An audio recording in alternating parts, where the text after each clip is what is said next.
ang nag-deliver papunta sa bahay nila Pangulong Bongbong Marcos at Speaker Martin Romualdez mag-insert o magpasok ng 100 billion worth of projects sa BICAM. Sana po ay hindi nila ako mapatay bago ko mailabas ang lahat. Ginawa ko lang ang utos sa akin, pero ngayon, handa na akong harapin ang lahat. Ginagamit ng administrasyon ang buong resources ng bansa para tumahimik ako. That he will shoot me if I will talk. Gagamitin ako bilang panakipbutas sa kanilang kampanya laban sa korupsyon. Hindi na ako mananahimik, ilalabas ko ang lahat ng katotohanan. May resibo, may ebidensya, at may pangalan.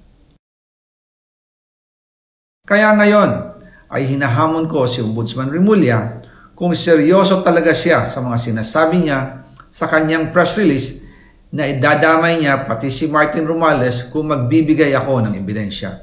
Patunayan niya ngayon ang pronouncement niya. Imbestigahan niya ang Fraternity Brad at ang kanyang kaibigan na si Speaker Martin Romualdez kung talagang tutupad siya sa tungkulin niya.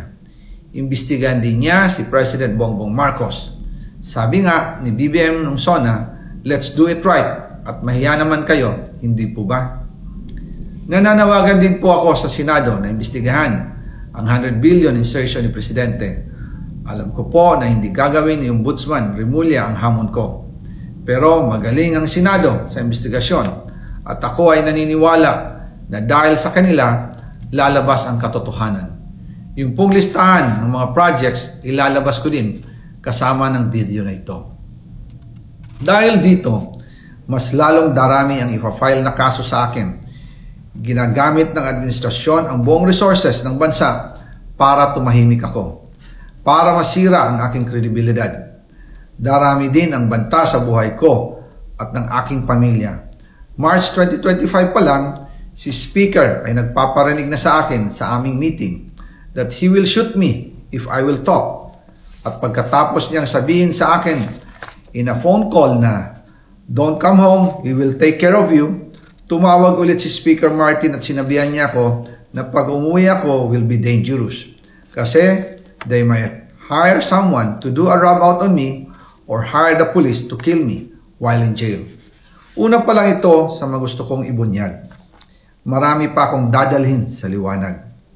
Isa na dito ay yung kay Henry Alcantara, ang DPWH boys, ang sinasabi nilang halaga sa ICI ay 21 billion.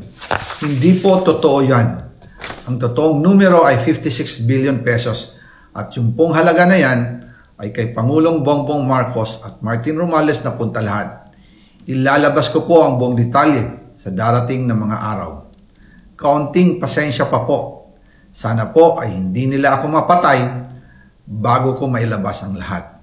Sa inyong lahat sa Pilipinas, lalong-lalo na sa aking pamilya, taos-puso akong humihingi ng paumanhin. Ginawa ko lang ang utos sa akin, pero ngayon, handa na akong harapin ang lahat. Uulitin ko po, yung pong pera, wala pong napunta sa akin. Dumaan lang po ang pera sa akin para i-deliver kay Speaker Martin Romualdez at Pangulong Marcos. Salamat sa inyong pag-unawa.